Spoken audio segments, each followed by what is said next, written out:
malamnya tuh ngamalin sholawat nariyah bahkan kurang dari 4.444, tapi besoknya langsung dapat keajaibannya. Keajaibannya. Apa keajaibannya?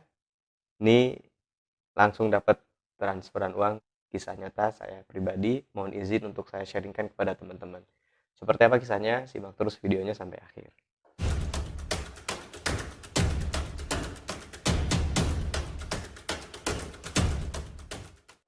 Bismillahirrahmanirrahim.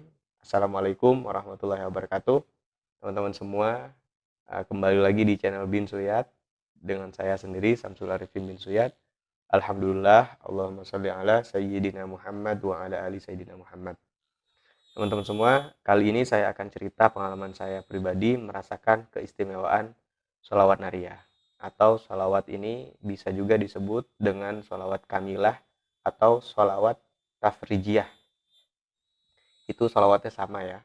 Allahumma sholli sholatan kamilah wa sallim salaman taman ala sayyidina Muhammadin alladhi tanhallu bihil uqad wa tanfarju bihil qurab wa tuqda bihil hawaij wa tunalu bihil raghaib wa husnul khawatim wa yustasqal ghamamu biwajhihil karim wa ala alihi wa sahbihi fi kulli lamhatin wa nafasin bi'adadi kulli ma'lumillah. Tidak asing kan? Nah, Sebentar. Sebelum saya lanjutkan, saya ingin mengucapkan terima kasih banyak kepada teman-teman yang sudah mendukung channel ini. Untuk Anda yang belum, silakan like, comment, subscribe, dan nyalakan loncengnya untuk mendapatkan notifikasi. Oke, jadi beberapa tahun lalu itu saya pernah bahasanya men-challenge diri saya sendiri untuk mengetahui secara langsung. Maksudnya ngerasain secara langsung seperti apa sih keistimewaan sholawat nariyah gitu. Kalau dengar dari lama sudah tahu, setiap kita udah tahu nih keistimewaan sholawat nariyah, tapi belum tentu juga kan kita melaksanakannya dan merasakannya sendiri. Nah ini hadir kepada saya perasaan itu gitu loh. Jadi penasaran. Gimana awalnya kok bisa hadir perasaan untuk mencoba ngamalin dan ingin tahu langsung itu apa keistimewaan sholawat nariyah itu. Mulanya saya nonton satu video di channelnya orang gitu di YouTube, terus ada satu penyampaian dari salah seorang guru, beliau menyampaikan menerangkan tentang keistimewaan sholawat nariyah ini gitu, yang dimana beliau menyampaikan bahwa salah satu dari kesekian keistimewaan sholawat nariyah adalah untuk mempermudah rizki. Nah kalau udah bab rizki ini biasanya langsung menarik hati dan jiwa kita untuk melakukan amalan itu kan. Gimana kalau teman-teman? Kalau saya biasa gitu. Nah, selain dari itu ada dua yang saya tangkap dari video yang saya tonton itu. Yang pertama untuk rizki tadi, yang kedua untuk biasanya sholawat nariyah ini kalau dibaca rutin istiqomah itu mempermudah dan mempercepat bagi siapa saja yang ingin berjumpa Rasulullah di dalam mimpi gitu. Masya Allah ya, luar biasa. Dan bukan hal yang mudah tentunya. Satu waktu dari rasa penasaran itu saya hadir atau kepepet lah kondisinya. Jadi ceritanya saya di tempat perantauan di Banten sana, di Tangerang Selatan. Terus saya punya keperluan yang mendesak untuk pulang. Tapi duitnya gak ada. Tapi harus pulang, tapi duitnya gak ada. Begitu. Nah, dari situlah muncul inisiatif ya untuk mengamalkan sholawat nariyah. Aduh, jelek banget kalau udah butuh baru datang. Akhirnya saya amalin tuh sedikit demi sedikit, mulai dari sholat rawatib. Maksudnya habis sholat saya baca gitu. Namanya beraktivitas juga kesibukan di sana sini, maksudnya beraktivitas bagaimana biasa gitu, tiap hari ke sekolah, ke ya aktivitas, sehingga bacanya pun nggak begitu maksimal, maksudnya nggak duduk fokus baca sholawat nariyah itu, nggak gitu. Habis sholat ya sudah, habis zikir sambil jalan baca. Dan nggak sampai ke saya tuh, ini katanya ngamalin sholawat nariyah kok duit nggak datang. Nah itulah, setelah membaca itu beberapa hari nggak ada merasakan keistimewaan sholawat nariyah itu. Biasanya mungkin sama ya, kita sama, muncullah keraguan malas dan lain sebagainya gitu. Tapi tadi karena saya penasaran itu, pertanyaan yang muncul terus itu adalah, benar nggak nih sholat nariah itu memperlancar rezeki atau seperti yang mereka katakan gitu ya. Walaupun dalam hati itu ada keyakinan itu, tapi pengen buktikan juga. Terus berbarengan dengan kondisi yang kepepet, pengen uang itu, pengen dapat uang secara cepat itu. Nah itulah akhirnya, singkat cerita, setelah beberapa hari saya mengamalkan sholawat nariah setiap habis sholat itu, tiba-tiba apa itu, muncul keraguan di dalam masa-masa saya ragu itu. Saya teringat dengan satu nasihat, satu penyampaian guru bahwa sholawat nariah ini kalau diamalkan 4444 ini tokcer katanya. Kalau udah ngamalin, kalau udah punya cerita, bisa di komen ya, ditulis di komen ya, supaya teman-teman juga bisa terinspirasi.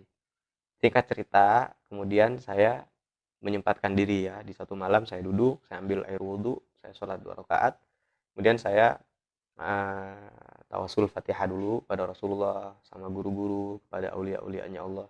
Kemudian baru saya baca sholawat nariah itu. Jadi gini teman-teman, di fase ini memang fase pertama kali tuh saya ngelakuin 4444 itu.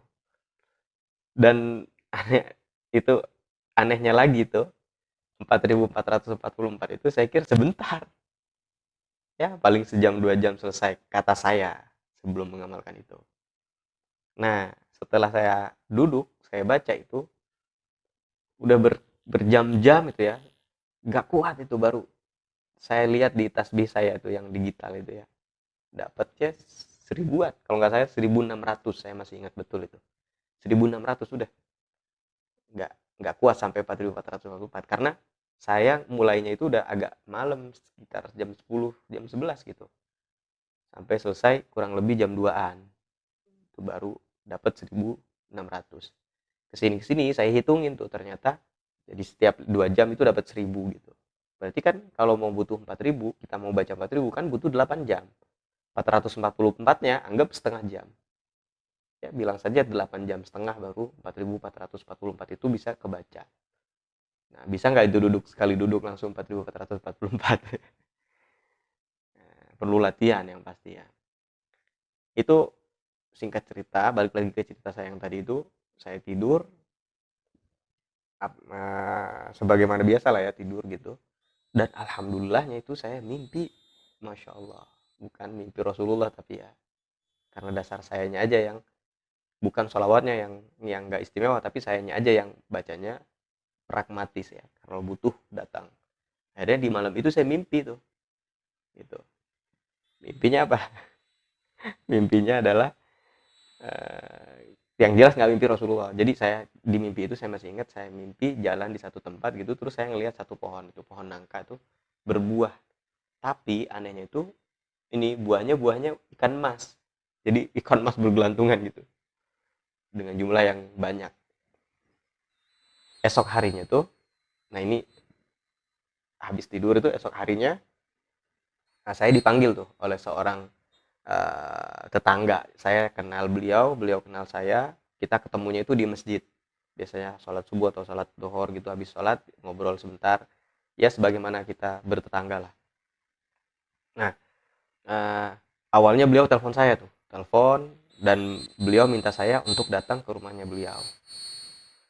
Saya pun memenuhi permintaan beliau, datang ke rumah beliau. Beliau menyampaikan nih, saya ketemu beliau, beliau menyampaikan bahwa beliau sedang punya satu hajat besar gitu.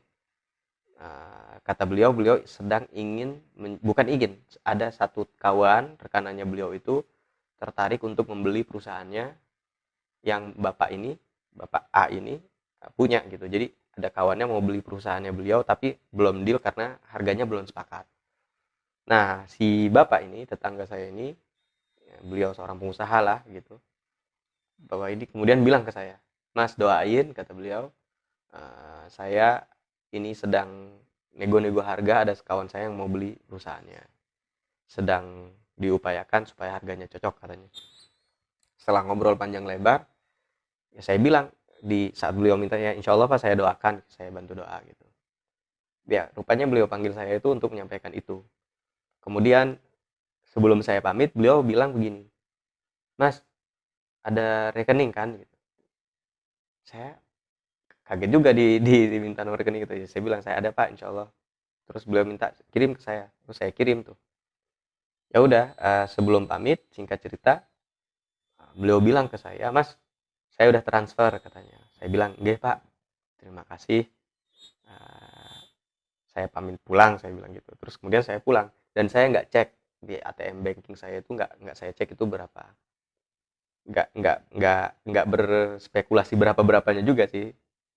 Ya udah begitu saja saya pulang sampai di kontrakan. Betapa kagetnya saya ketika saya cek rekening saya itu ada transferan uang masuk sebesar 6 juta rupiah ya. Real itu 6 juta rupiah. Langsung. Itu saya nggak tahu, saya harus bersyukur pada Allah Subhanahu wa taala pastinya begitu ya. Karena dapat rezeki itu di dalam hati nggak berhenti-berhenti mengucapkan alhamdulillah karena senang pastinya. Tapi selain juga bersyukur itu saya apa ya, kayak ada menyesal gitu ya. Karena quote to quote atau dalam tanda kutip saya pernah punya keraguan untuk apa ya istilahnya meragukan lah keistimewaan sholawat nariyah ini. Walaupun saya mencoba untuk mengelak, artinya ini saya mengokohkan diri saya yang saya bilang dalam dalam jiwa saya, dalam batin saya itu bukan sholawatnya yang salah, bukan sholawatnya yang kurang, tetapi sayanya aja yang terlalu banyak dosa dan terlalu dolim, terlalu dan lain sebagainya, kesalahan-kesalahan saya banyak gitu ya. Sehingga sholawatnya menjadi doa saya menjadi terbengkalai oleh dosa-dosa ini. Itulah teman-teman semua. Itu kisah tentang perjalanan saya, pengalaman pribadi ini tentang keistimewaan sholawat nariyah. Mudah-mudahan pemirsa semua, teman-teman semua dapat mengamalkan sholawat nariyah ini sebaik-baiknya ya. Insya Allah pasti Allah mengabulkan setiap hajat kita. Pasti itu, tidak mungkin tidak gitu ya. Tentu kalau ditambah lagi amunisinya, ditambah lagi pendorongnya, salah satunya dengan membaca sholawat nariyah ini, tentu kita akan ya mempercepat itu. Artinya ada amunisi baru, tambahan gitu ya, yang agung dari Rasulullah SAW. Jadi kita minta kepada Allah melalui sholawat ini, kita bermohon melalui sholawat nariyah ini agar kita betul-betul dibantu sama Rasulullah SAW. Teman-teman semua, saya ini mencoba untuk mencari pelajaran ya, apa yang bisa saya simpulkan dari pelajaran saya ini dan mungkin ini juga akan bermanfaat kepada teman-teman. Pertama itu saya berpikirnya gini, jadi saat pertama kali saya melakukan baca sholawat nariyah sebanyak yang bisa saya lakukan setelah habis sholat, itu ya bacanya sekedarnya aja. Artinya lisan saya membaca, pikiran kemana, aktivitas kemana gitu ya. Artinya hati saya nggak hadir dengan bacaan saya itu. Jadi intinya nggak ada khusyuk-khusyuknya. Nah, maka saya pesan kepada teman-teman, khususnya kepada saya diri saya pribadi, bahwa di dalam setiap upaya kita membaca sholawat itu ya jaga kehusyuannya untuk kemudian dapat bisa lebih maksimal gitu ya. Yang kedua, bahwa kalau boleh ya ambil satu waktu di dalam sehari itu untuk bisa duduk kita bersolawat kepada Rasulullah SAW dengan sebaik-baiknya. Dan yang paling penting adalah jangan pragmatis seperti apa yang saya lakukan pada saat itu. Jadi jangan saat butuh baru mau baca sholawat. Nah ini logika yang salah gitu. Saat butuh baca sholawat itu memang benar, tetapi setelah Allah kasih melalui perantara sholawat, syafaatnya Rasulullah SAW, Allah kasih itu pertolongan yang kita mau, itu hajat yang kita mau. Setelah itu sholawatnya jangan berhenti, begitu, gitu ya. Nah, jadi saya mengajak kepada diri saya sendiri untuk ayo sama-sama kita kembali untuk menghidupkan kebiasaan-kebiasaan kita bersalawat kepada Rasulullah SAW, sehingga harapannya mudah-mudahan kita selalu dimudahkan oleh Allah Subhanahu wa taala di urusan dunianya kah, di urusan agama kita kah, atau lebih-lebih nanti di urusan ukhrawinya, di kehidupan kita selanjutnya. Amin ya rabbal alamin. Terima kasih banyak sudah menonton video ini dan terima kasih sudah mendukung channel ini. Untuk Anda yang belum atau belum subscribe maksudnya, silahkan di-subscribe, nyalakan loncengnya. Sampai jumpa kembali di video berikutnya. Kurang dan lebihnya saya minta maaf sebesar-besarnya. Assalamualaikum warahmatullahi wabarakatuh.